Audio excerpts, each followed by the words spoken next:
అంటే మోసపోవద్దు వాళ్ళు భ్రమలో పడుతుందని చెప్పేసి చెప్తున్నారు కదా సార్. స్టూడెంట్స్ ని రెచ్చగొట్టడానికి ఇక్కడ ఏం లేదు. ప్రతి ఒక్క స్టూడెంట్ ఎక్కడెక్కడ నుంచి వచ్చిన వాళ్ళు ఉన్నారు, వేరే రాష్ట్రాల నుంచి వచ్చిన వాళ్ళు ఉన్నారు. వాళ్ళకి ఏం అవసరం సార్ ఇక్కడ చేయడానికి?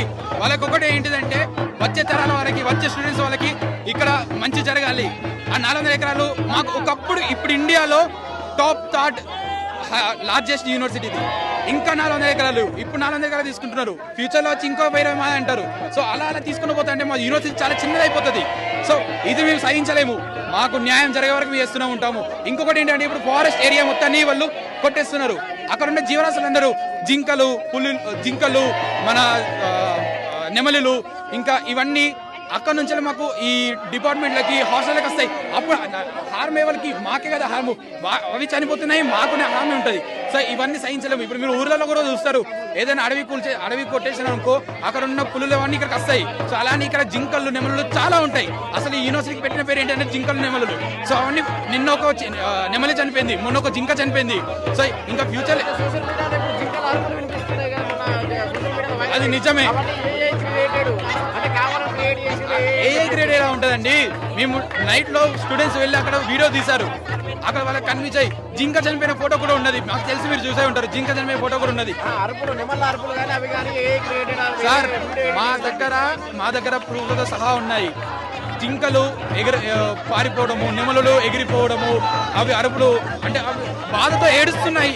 అవి చాలా దారుణంగా ఉన్నాయి. చాలా దారుణమైన పరిస్థితిలో ఉన్నాయి. ఎందుకంటే మాకు ఎక్కడైతే మంచి కరెక్ట్ ఫారెస్ట్ ఉన్నదో దాన్నే వీళ్ళు కూలగొడుతున్నారు, దాన్నే వీళ్ళు నరికేస్తున్నారు. అసలు ఎలా చేయగలుగుతారు? ఎందుకంటే మనకి ఇది తెలుసు, తెలుగు వాళ్ళకందరూ తెలుసు. హైదరాబాద్ లో లంగ్స్ ఆఫ్ హైదరాబాద్ అంటే హెచ్సిలో ఎంత ఫారెస్ట్ ఉంటుందో తెలుసు. దాన్నే వీళ్ళు డిమాలిష్ చేసి అక్కడ ఐటీ పార్క్ డెవలప్ చేస్తా అంటున్నారు. అది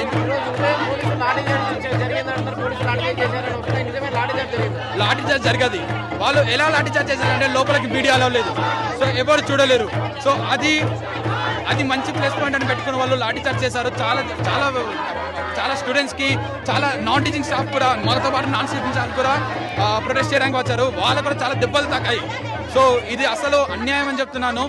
సో దీన్ని ప్రస్తుతం మేము ఖండిస్తూ మేము దీన్ని న్యాయం వచ్చే వరకు మేము ఇలానే పోరాటం చేస్తామని మేము చెప్తున్నాం.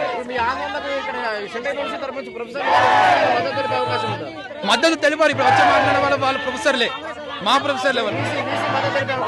బీసీ ఇప్పటికీ మాకు మాటలు ఏం చెప్పలేదు. అంటే మాకు బయటికి వచ్చి అసలు ఒక వర్డ్ కూడా చెప్పలేదు మాకు. మేము బీసీ బయటికి వచ్చి మాటలు చెప్తున్నాము. మాకు అసలు ఈ ల్యాండ్ మాకు వచ్చేలా మేము చూస్తున్నాము. ఎందుకంటే ఈ ల్యాండ్ మాది. ఎప్పుడో 2004లో వాళ్ళు అమ్మేశారని చెప్తున్నారు. కానీ ఇప్పటికీ దానికి ప్రూఫ్ లేదు, దానికి సహజమైన మాకు కరెక్ట్ అయిన ప్రూఫ్ లేదు. సో మాకు ప్రూఫ్ కావాలని మేము ఇప్పుడు కోరుకుంటున్నాం.